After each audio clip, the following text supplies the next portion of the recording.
Welcome, everyone. My name is Valeria Zarva, and I'm a senior associate at the Clean Industrial Hubs program at RMI, and I'm honored to be your host for this session.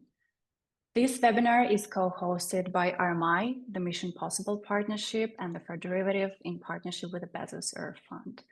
All these organizations are working on accelerating decarbonization projects in the industrial space by facilitating information sharing, spotlighting first movers like many of you in the audience are, and helping projects and startups reach their highest potential to reduce emissions while also benefiting local communities. Next slide, please.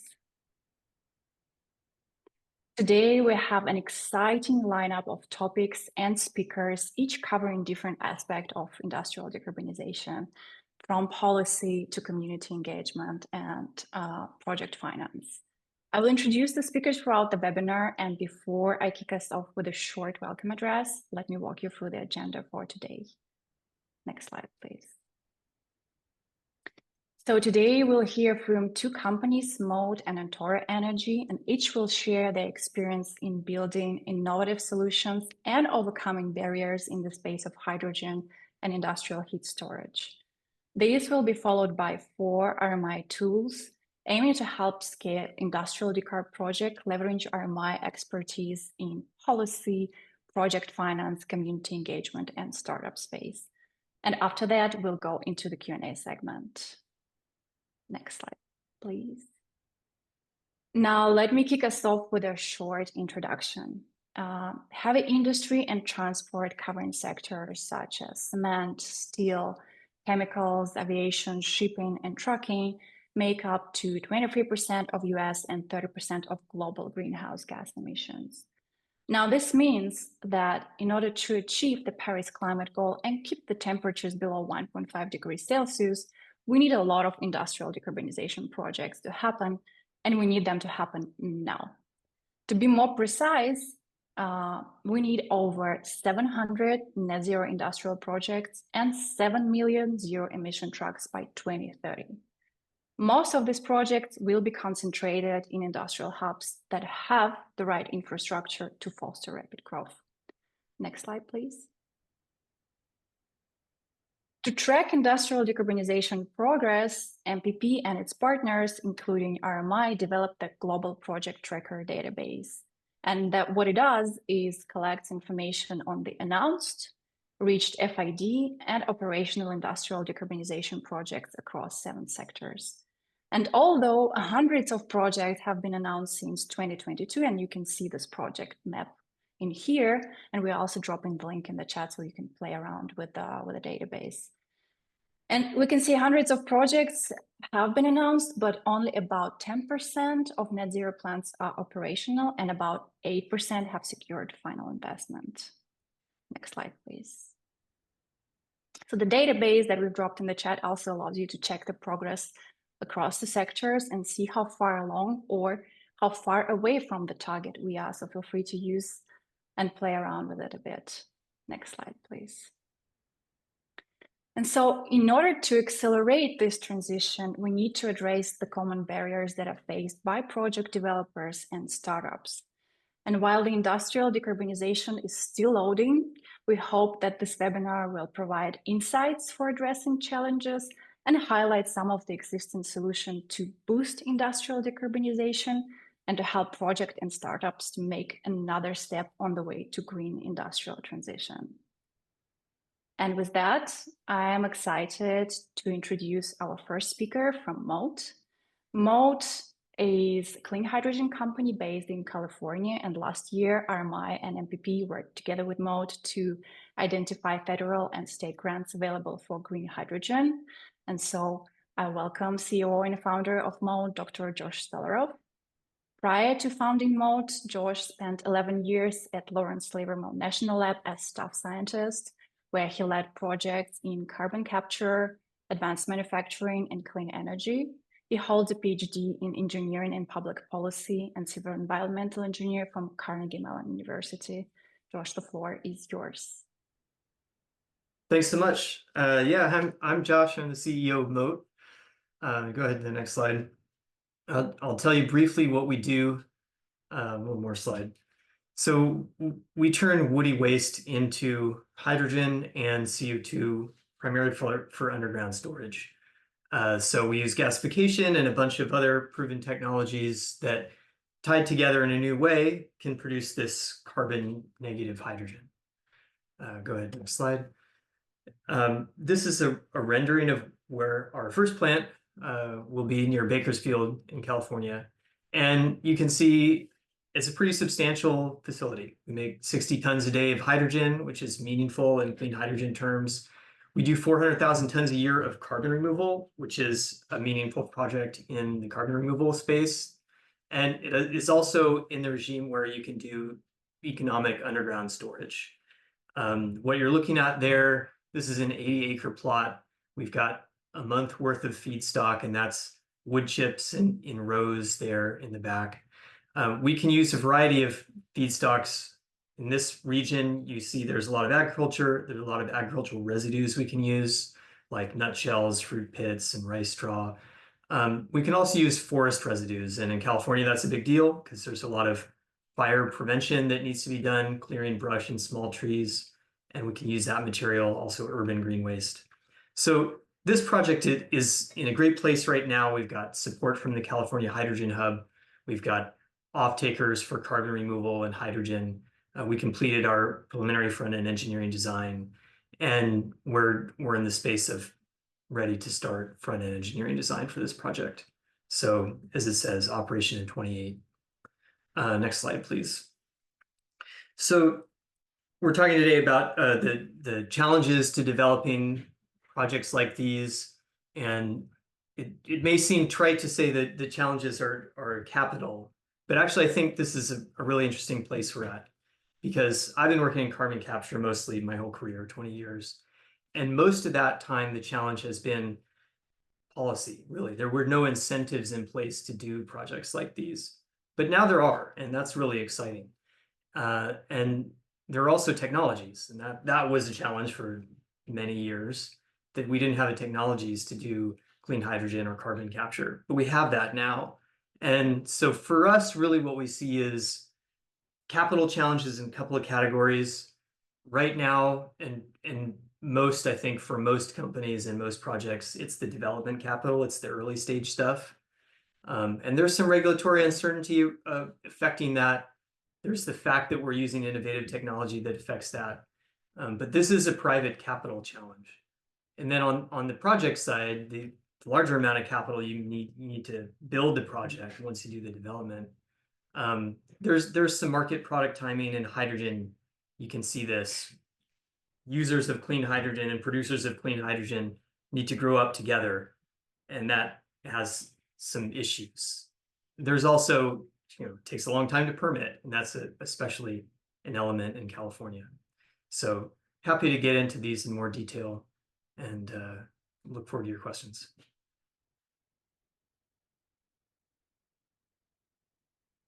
Thank you, Josh. This was great, and we'll definitely cover some of these topics later with the RMI tools, but also get back to that in the discussion. That's very interesting.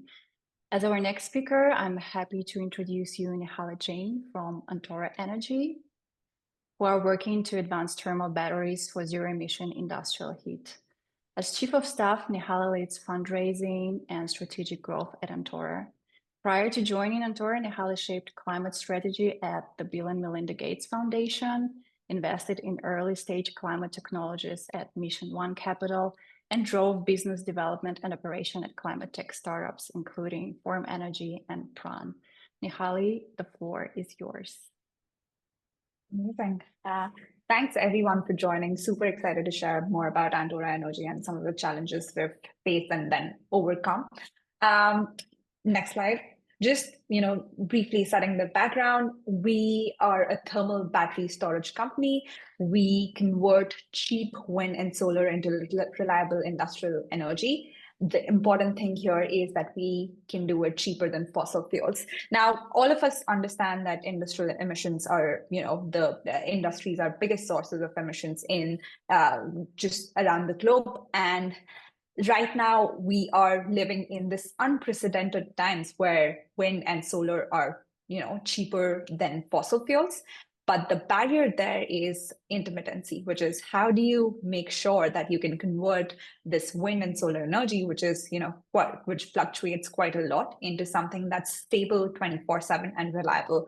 So we do exactly that using our thermal batteries. What you see in the picture is our first deployment out in Fresno, California. If we move to the next slide, I think we take a lot of pride in how we do it because it's super, super simple. So what you see here in the center is basically one of our thermal battery modules, which stores in this energy in form of heat. If we go to the next slide, how we do this is the next slide. Yeah, how we do this is that we take in that variable electricity, we store it in our carbon blocks.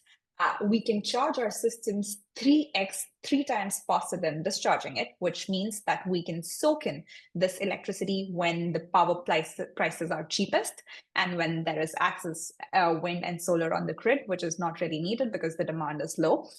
We then store it up to 100 hours of storage in our systems and then discharge it 24/7 to our industrial customers. If we can move on to the next slide and the next slide. Yes, and the important thing here is that we can store this energy up to 2400 degrees Celsius, which means that any industrial process, be it cement, steel, chemicals, refining, food and ag, all of those processes can be served by our technology. If we move on to the next slide. Barriers and challenges. Yeah, I want to briefly mention 2 barriers that we have faced over our life cycle in the past 6 years and increasingly overcome. The first one, as the previous speaker was mentioning, is just first of a kind financing. I think it's a chicken and egg problem where securing project financing for our first project requires demonstrating a low risk profile, but then these are the first projects and they will inherently contain some risks. So I think the process includes educating financiers on what those risks are and how they can get comfortable with some of those risks, and then identifying, what are the risks that they're not comfortable with and finding ways and structures to sort of balance that. The second one really is that with our batteries, we are presented with this, opportunity to be able to take in the lowest value electrons from wind and solar.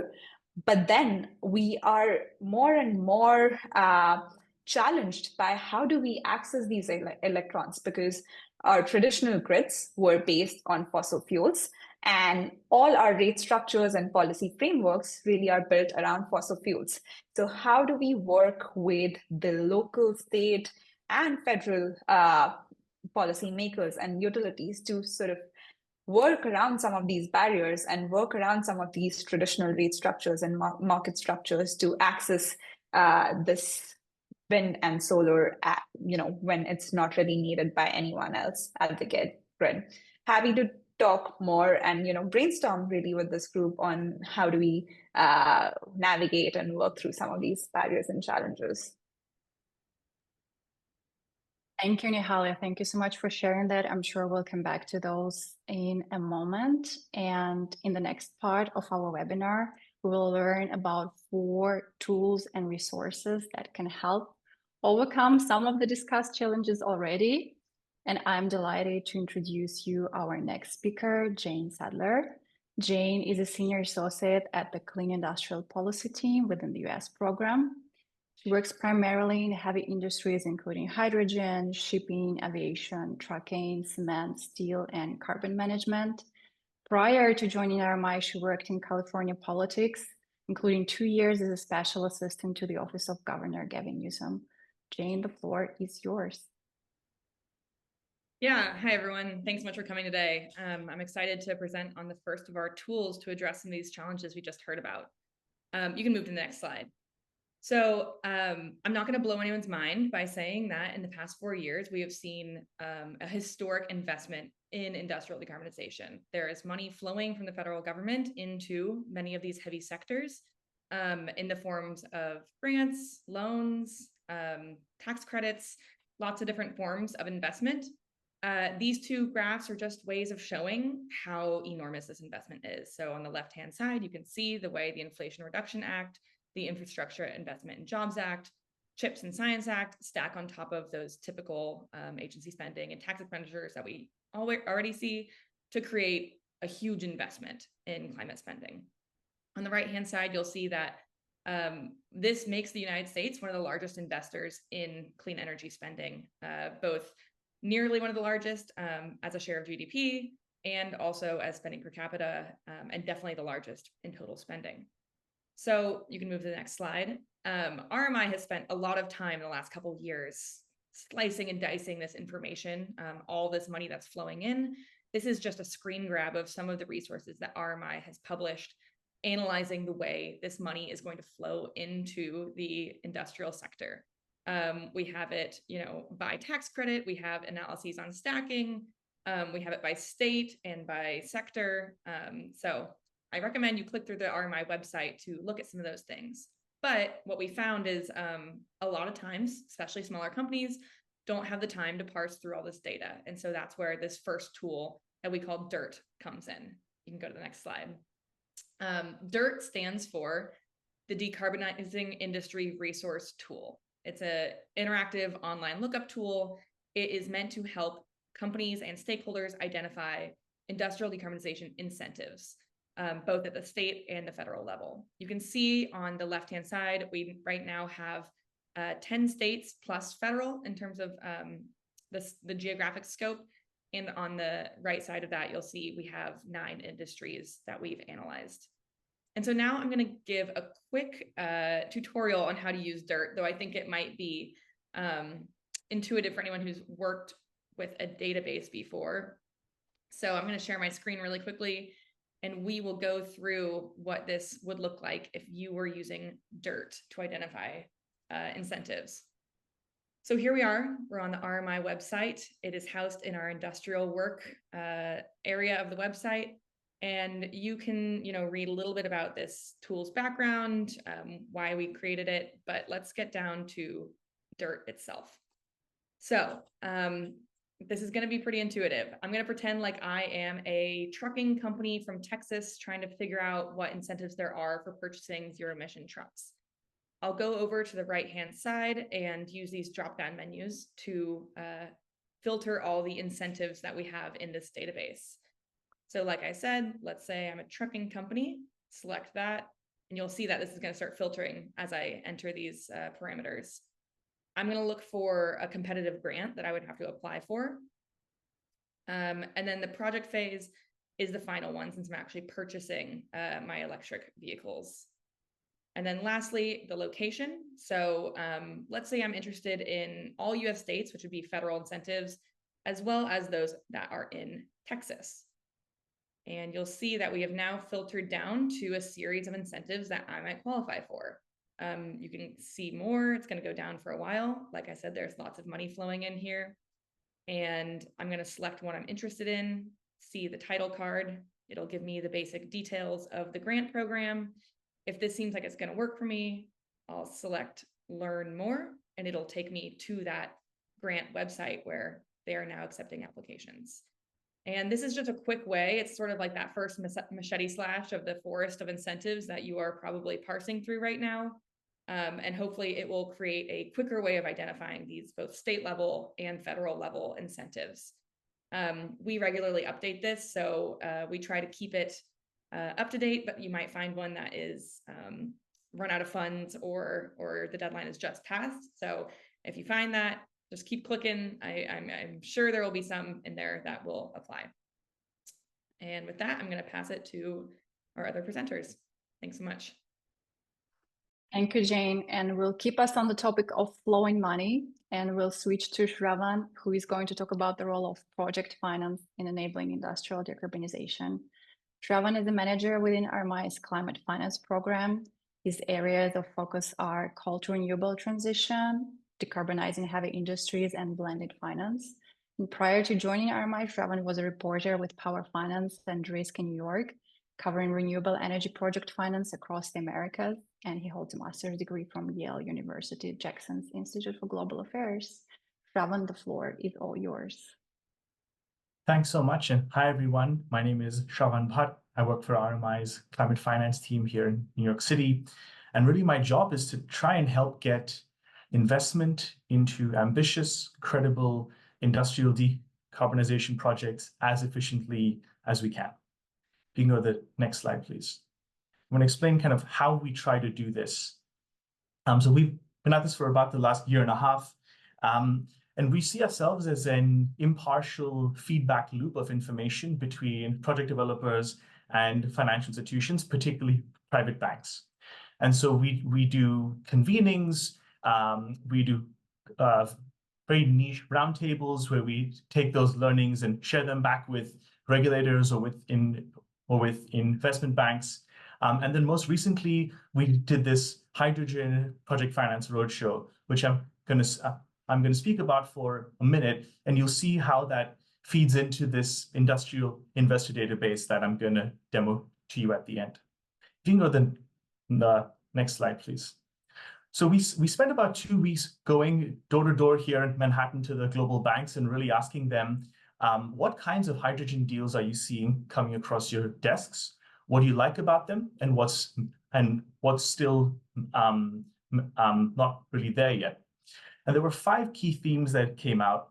The first one, this is all there in much more detail in an article in Latitude Media called "How to Unblock Project Finance for Clean Hydrogen in the US," which I'll ask the team to share in the Zoom chat. The theme number 1 is that the banks are seeing a lot of deals, but not that many of them are bankable just yet, and we can unpack what that means in the Q&A. I think a major reason is that the offtake may not be there yet, and not just who is the offtaker, but also, what is the infrastructure to actually move it around. I think some of the offtake seems to be coming from outside the US, particularly East Asia. That's learning number 3. And then learnings number 4 and 5 are kind of 2 sides of the same coin. Essentially, it's saying that some of these projects, they carry more risk than, say, a traditional wind or solar plant. And so we have to try and share that risk around cleverly across the capital stack. So maybe using not just traditional debt and equity, but also maybe mezzanine financing, concessional debt, grant funding, municipal bonds, what have you. And also we need to bring in different kinds of investors into the capital stack to share that risk around. So themes like trying to bring your off-taker into your equity stack, trying to bring your OEM into it, so to show them some upside as well. And so as we were thinking about this over the last year and a half, I asked our analysts to start to build out this industrial investor database. If you can go to the next slide, please, I'll just walk you through what that is. It's a very simple Excel database where every quarter we go through and we just try to look up public information for who are the institutions that have either done deals in this space or have said that they intend to do so, with an initial focus on hydrogen. And we found about 200 of these, about 50 or so private equity firms, venture capital, a number of strategic investors, Korean gas company, things of that nature, as well as a number of advisors in this space, legal, financial, insurance, construction companies. And so we began to kind of map out who the investors are in this space. And I welcome all of you to play around with this. And if you see any gaps in here that we can go in and improve for the next iteration, do let us know. I think the last thing I will say there is that just as we took the insights from the banks and we turned that into an article, we then shared that back with a number of hydrogen project developers, and we're soon going to be publishing an article on what are they seeing on the other side of the negotiating table. So stay tuned. And I can hand back over to Valeria. Thank you, Shravan. Thank you so much. Next, we'll hear from Hadia Shirazi about community and stakeholder engagement. Fadia is a manager in RMI's Climate Aligned Industries program, leading community engagement and equitable industrial decarbonization projects with focus on responsible deployment of clean hydrogen and carbon removal technologies. Hadia served as a program manager at the Carbon Management Research Initiative at Columbia University's Climate School, where she managed partnerships with state, local, and federal policymakers in the United States and organized high-level strategy meetings for energy and climate ministries around the world. Fadia, the floor is yours.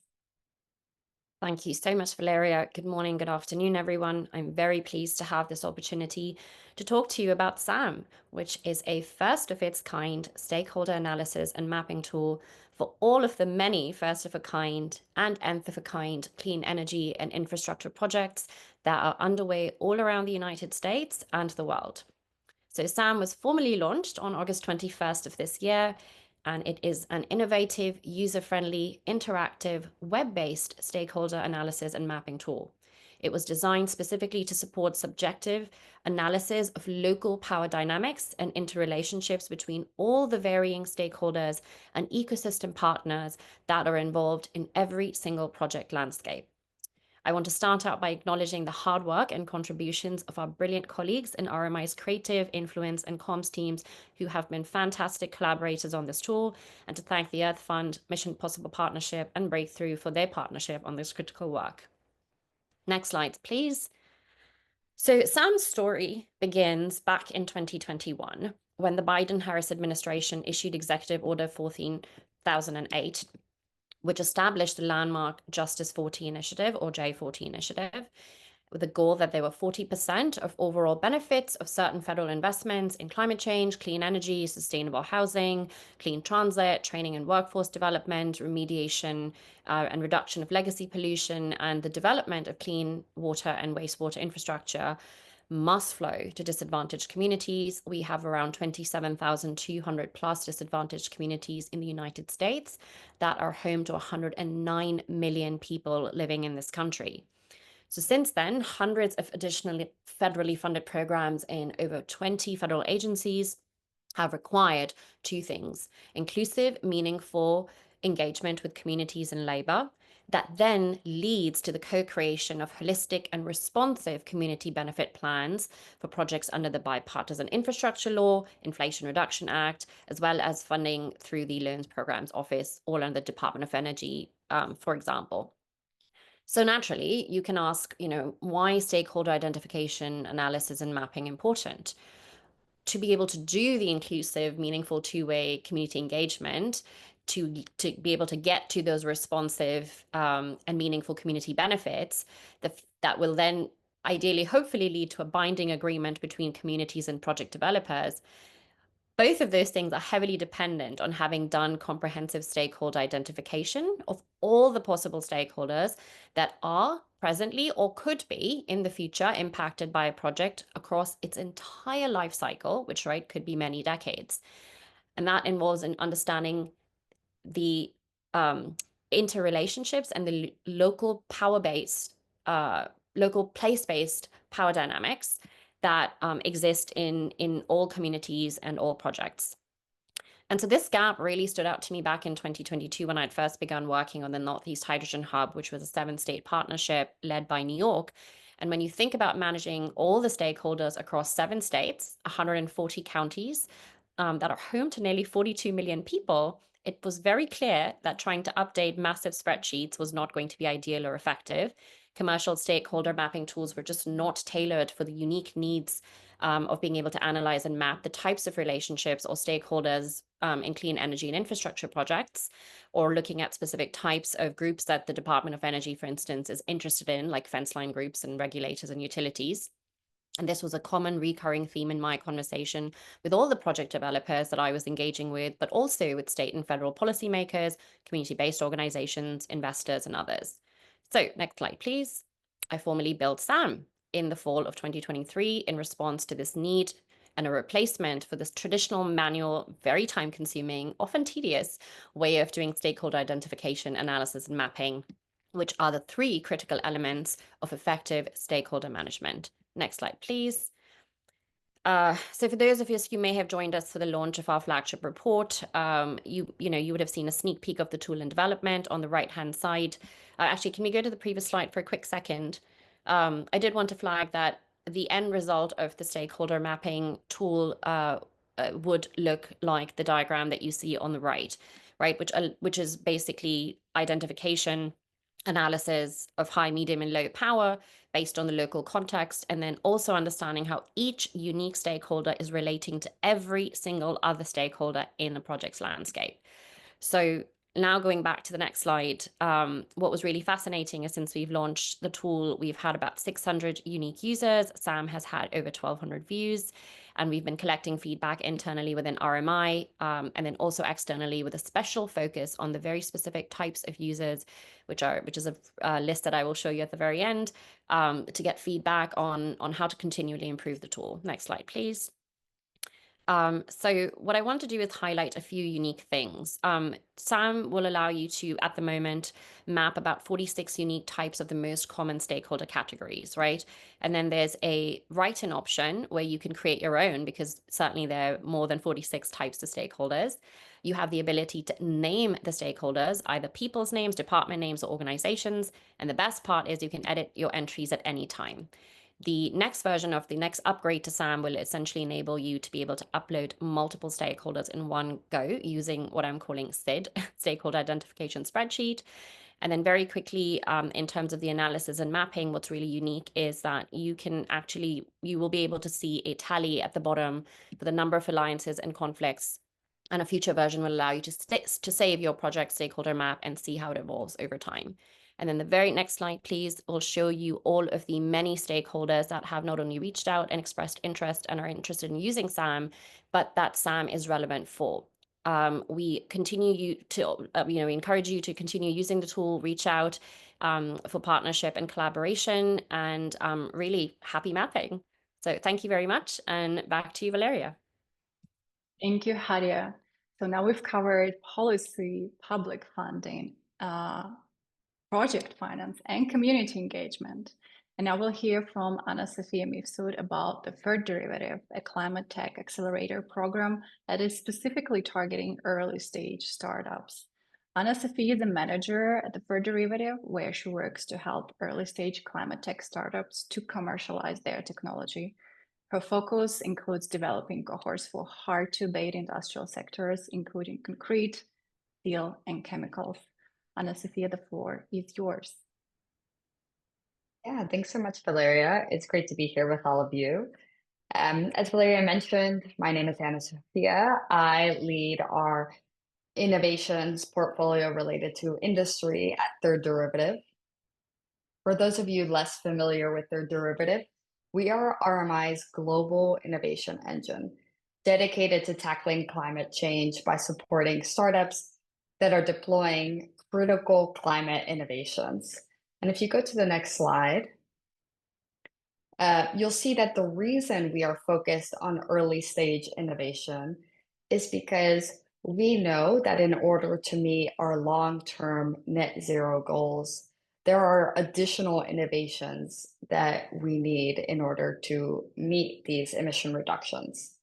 This chart that you see here shows that by 2050, over a third of our emissions reductions are likely to come from technologies that today are only in the prototype or demonstration stage.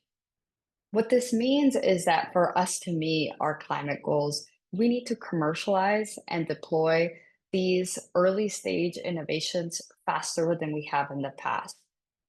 And in the next slide, you'll see that this innovation gap is especially true for industrial commodities like steel, cement, and chemicals, which is a huge problem because these three sectors account for about 55% of the emissions related to the industrial sector. The little colored dots that you see here in the graph on the slide represent the 73 innovation gaps in these three sectors. From left to right, you see the innovations mapped across their stages. On the left, you see that technologies are still in their concept stage. In the middle, you see some that are developing in large prototypes, and on the right, innovations focused all the way to increase their market uptake. What this graphic illustrates is that 40% of these innovations have not been demonstrated in real-world settings, and 80% of them have not achieved critical market adoption. And we've seen firsthand how challenging it can be for these innovators to be deployed out in the real world. Industrial-focused startups already make up about 1/3 of their derivatives portfolio. Our existing portfolio companies include innovators working on green hydrogen, green chemicals, industrial heat, and many more. And what we've learned from diligencing and working with a wide variety of industrial startups is that these industrial startups benefit from an ecosystem approach to support, and that we must provide some additional unique support for industrial commodities. And on the next slide, you'll see that this is why we launched the Industrial Innovation Cohorts, which supports innovations in the steel, cement, and chemical sector. I'll just give a quick plug to our a recent initiative we've also launched in partnership with RMI and Deep Science Ventures called Mark One, which is really focused on the first of a kind development. So on the next slide, you'll see that we have been hard at work working to develop these industrial innovations cohorts focused on steel, cement, and chemicals. We have worked on theses to decide what technologies we need. We're assembling an ecosystem of investors, corporate partners, and industry experts. We're working to recruit and select the most promising innovators in this space, and then we will develop and deliver a tailored light touch program focused on accelerating these programs at scale. So with that, on my last slide, I'll encourage you to join us. If you are a startup or know of an amazing startup working on industrial innovations, please encourage them to apply. Applications are open until October 26th. For ecosystem partners, this is an amazing opportunity to be on the front row access to the next wave of innovations poised to really define industrial decarbonization. We are assembling an ecosystem of the biggest industrial players in the world, including headline corporates, philanthropic partners, mentors, and investors. Please reach out if you're interested directly on our website. And with that, I'll hand it over to Valeria. Thank you so much, Anna-Sophia, and thanks to all the speakers. This was super insightful, and I'm looking forward to opening the discussion. So please feel free to drop your questions into the Q&A function, and we will start with the first question in a moment.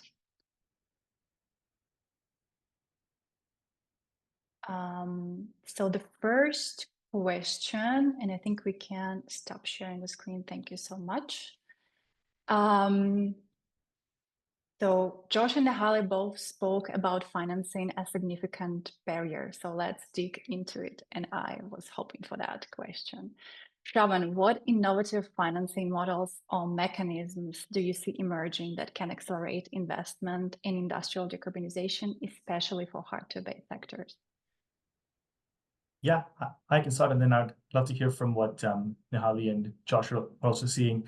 I think just creativity is the name of the game here. So sharing the equity stack with your utility company, trying to access the municipal bond market, going after climate-focused impact investment funds who have a specific mandate and who can maybe take on a little bit more risk. It just seems that the traditional business as usual project finance approach, where we have to have the full checklist of everything checked off, is not going to be what's going to get the initial few deals done. That's been my sense anyway out in the marketplace.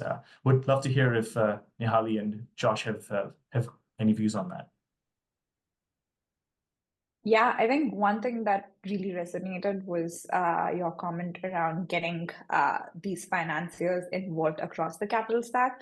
So we've seen that if we're looking for a certain financier to finance our projects, if we get them to invest in Topco, that way they can get a chance to understand what the company is doing for a longer amount of time, and then they, sort of wrap their head around what is the risk profile really, what is the company building, and then it's easier for them to just come in and finance the project. So I think that is one thing that we've seen work well with us.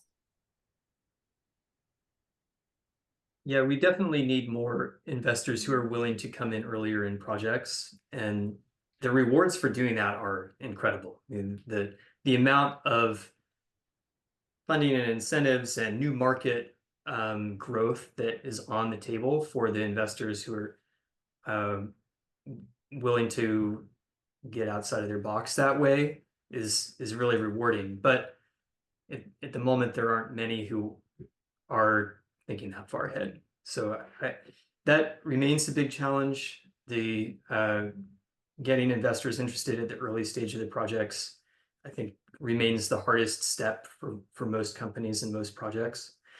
And I like the idea that if we can solve that, then the project finance gets easier. And I think that's true for a number of reasons, even with different investors coming into the project. So yes, so there are some new kind of models and incentives. There's insurance products that are kind of new. There's funds that are new, or at least their mandates say that they have a lot of money and they're going to invest in climate stuff. Most of those funds I haven't seen deploy capital yet, but maybe they will. And then for Moat, I mean, we benefit a lot from grants. We get the Hydrogen Hub grant, there's the DOE Loan Program Office, there's state incentives that have got us through some early hurdles in project development. So government can clearly help there. But private markets need to adapt, and I'd like them to a little faster than they're doing it now.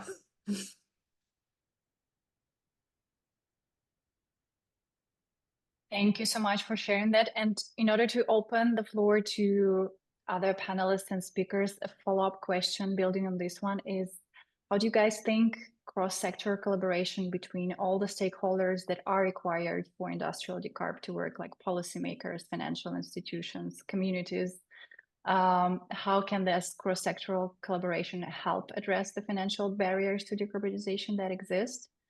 And I would love to hear from other speakers. We can start with Jane.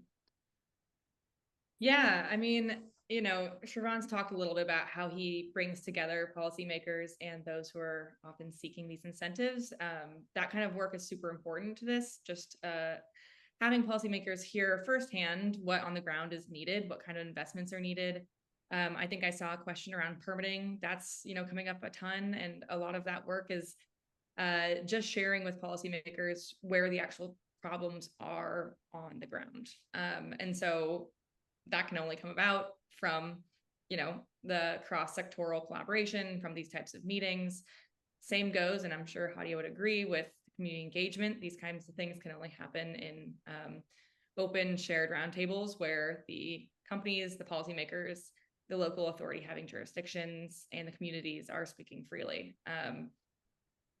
To be honest, and I'm sure everyone probably understands this already, none of these projects can go forward without all of these pieces working in concert. And those who are developing projects understand that probably better than most. And if anyone else has something to add to that, please jump in. I would echo what Jane said. I think it's, absolutely timely and topical. And it has been obviously addressed at the federal level. We've got FAST 41, which is certainly, it's named after Fixing America's Surface Transportation Act. And they have really, the federal government is looking at streamlining interagency response, because certainly it is a multi-step, multi-agency process, and to shorten the timelines without compromising any impacts on biodiversity, environment, as well as communities is really, really critical. I can give you two examples specifically in terms of states. So New York, for instance, took very seriously given the fact that we've got very ambitious goals for cleaning up our grid and getting to net zero, both by 2030, 2035, 2050 goals. There were very significant delays and backlogs. And so we established an Office of Renewable Energy Siting, to streamline similarly an interagency process. And even then, the comptroller of our state had found that there were still significant delays. So permits that were taking about 5 years could have potentially taken half as much time. And so our governor has then issued has put forth the Rapid Act, which would try to adjudicate all of these procedures in about a year's time, calendar year's time. So that's, really promising. Minnesota is another great example. Minnesota is the 10th largest producer of renewable energy, so, considerably a big player.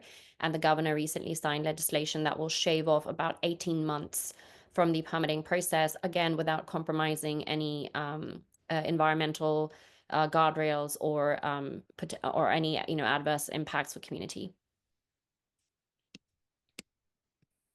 Thank you so much, Hadia. And we have another question related to financing, no surprise. And specifically, we are talking about the creative financing structures and risk sharing. And the question is, how will these new creative financing structures influence the cost of capital for developers? And how can we best prepare early stage startups to meet debt service requirements? And I think Shravan will start with you, and then we'll go to Josh, Nihal, and maybe Anna Sophia, you want to chime in there as well. Well, it should lower the cost of capital for developers. I think that's the intention behind it. If you can bring big corporate balance sheets that already have really good relationships with the large investment banks and the bond markets into deals, they should be able to access a much lower cost of capital. I feel like we haven't seen those big balance sheets really move at scale yet, and so that still seems to be a challenge. And then the second part of the question, and just see if I can pull it up again. How can we best prepare early stage startups to meet debt service requirements? I think this is one where our thesis is, can we get financial institutions to take more time to engage earlier on than they otherwise would have done? And I don't just mean banks. I also could mean insurance companies, for example, who really understand risk and who really understand project risk, and to kind of help them prepare developers to understand global exports. And one of the issues, for example, that we heard was that there are hydrogen developers in the US Gulf Coast, let's say, that want to export to Japan or to Korea and to the EU. And so to get the power systems configuration correctly, to be able to access the government incentives when you export, that requires a real, you have to really thread a needle there. And so I think that's an area where we hope and we think that earlier that large financial institutions that have global portfolios can get involved, the easier it will be. I don't know, Josh, if you have any views on that also.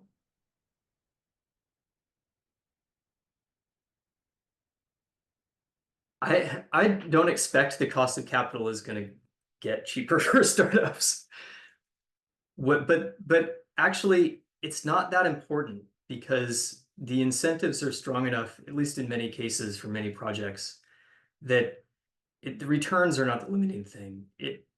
It's just willingness to move, really, and getting the larger institutions to start looking at projects earlier and to put capital into projects earlier can solve a lot of problems, or dedicated other types of investments to do that.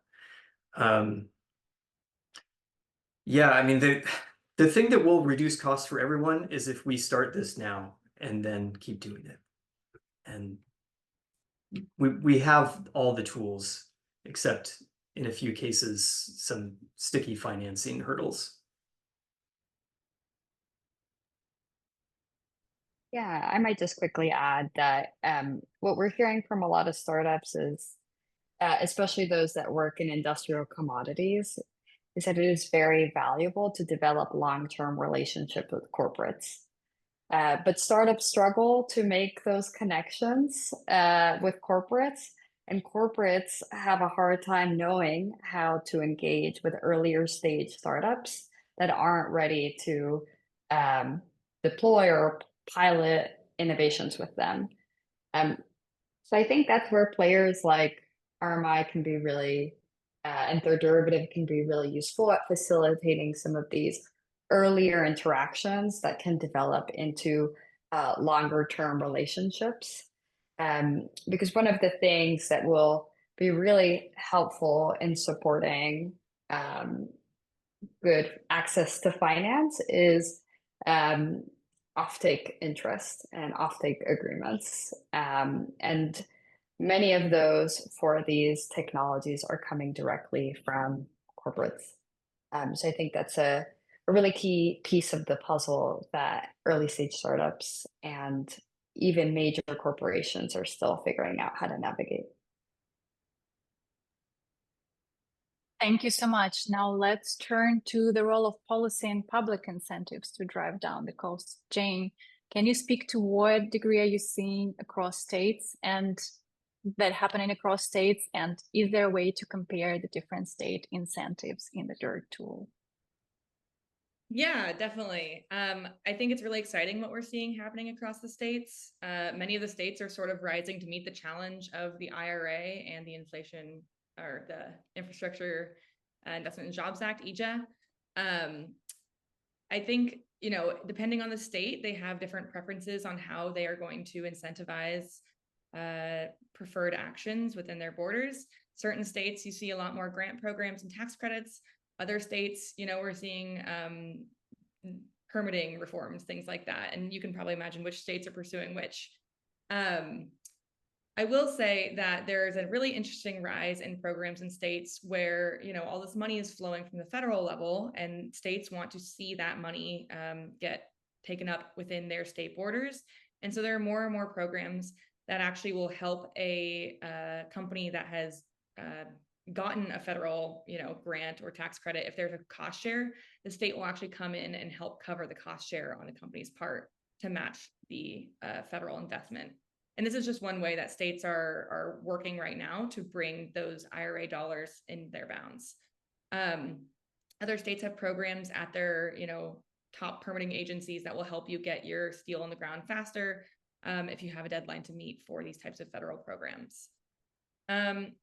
Addressing the DIRT tool question, you can do a search of multiple states at once, in which case, you know, you can bring up all the different credits that each state would offer you. You can't pull them up like next to each other on the screen, but they would be, you know, listed next to each other in the outputs. So in that way, yes, you could compare them. I also will note, you know, these the federal credits will come up as well, and so you can look at federal credits with your various state credits, and then piece it together that way. And following up on this one, we have a question about what states or countries are showing real and visible leadership for decarbonization goals. And Hadia and Jane, would you like to take this one as well? Thank you, Valeria. So, I mean, it's a great question. I mean, off the top of my head, obviously nation leading climate goals coming out of New York, California, New Mexico, Oregon, Arizona, Massachusetts, Hawaii, Vermont, Virginia, Connecticut, Colorado. I mean, there are many states that have very ambitious targets 2030, 2040, 2050 to clean up their grids, to deploy, you know, clean heavy industry projects. But I think there are two significant challenges that, you know, can potentially derail everybody's plans. The first we're seeing certainly unfolding right now, which is the tragedy of the hurricane that is sweeping across and has you know, wreaked a lot of devastation and destruction in North Carolina, in Virginia, and, you know, certainly seeing in Georgia, and we're seeing the impacts of these increasing, worsening, intensifying climate-related natural disasters, not only upending ambition for clean energy projects, clean renewable deployment, but also setting back local, state, and federal government billions of dollars in terms of recovery and rehabilitation funding that, you know, has to happen to be able to get communities back on their feet. So we are now very much in the realm of having to manage our mitigation goals with accelerating our adaptation and resilience efforts. And the second piece is for all of the states that have these ambitious goals, their permitting and siting procedures have to be up to par, because we are seeing over and over across the country that clean energy projects, whether that is wind or solar, are running up, or whether it's heavy industry, they are running up against three challenges: local zoning ordinances, the grid interconnect delay. There's 2.6 terawatts waiting patiently in queue to come online. And thirdly, community opposition to projects. And so these are three very significant challenges that are resulting in projects being delayed or denied permits, or ultimately being cancelled. And so we have time for one quick comment for Jane for this question and one last question, I think, and then we'll go into closing. Yeah, well, I work in the US program, so I'll only speak to the United States here. But you heard Hadia list that long list of states, and she's 100% right. Actually, I think you're always going to have your front runners, which include, like she said, California, New York, Arizona, Pennsylvania. But I think the really exciting thing that we're seeing is all of these states are actually rising to the challenge. You're seeing states that you typically don't see make these investments actually move on climate and industrial decarbonization. They may be focusing on a specific sector or a specific incentive type. But I actually think the answer is that this is sort of a rising tide lifts all ships situation. And we're seeing maybe some dark horse states rise to the challenge of the IRA. So I'll end on that note. Thank you so much, Jane. And I would like to shift the focus back to the startup. And our last question for today is, what is the best way to handle the failure rate of startups to enhance the innovation ecosystem in clean energy? And Josh, Nihali, can you comment on what companies like yours need to succeed? We're not going to fail, so I don't have any requests here. This is a great and very effective and efficient answer. I really appreciate it. Maybe building up and making it a bit more complicated for you, what philanthropies and organizations like RMI and Third Derivative could do to help you in succeeding. Yeah, I mean, I think I'll stay on the same theme. Like finance is it, and the kind of capital that we need for climate tech to succeed is different than what we're used to, which is honestly mostly startup oriented. I mean, sorry, software oriented.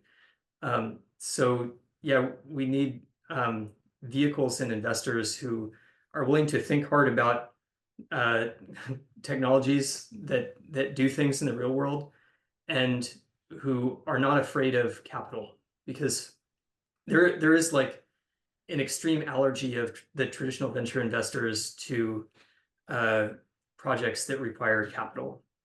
And a lot of them have addressed this by focusing on earlier stage companies. And so there's sort of a gap in series A, B, C, but there's a lot of actually money out for seed stage and pre-seed right now. And I think there is in part a collective delusion among investors that if they invest early, they avoid this question of you need capital to build a meaningful project. But in fact, all that does is put it off, because any climate tech company that is going to be successful is going to have to build a big project at some point. And the capital need will be there, whether it's in 5 years or next year, because like for us.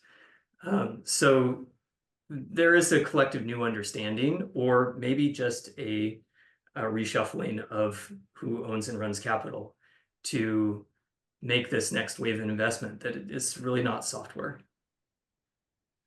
Thank you so much, George. Thank you for sharing that. And we are at time to close our webinar.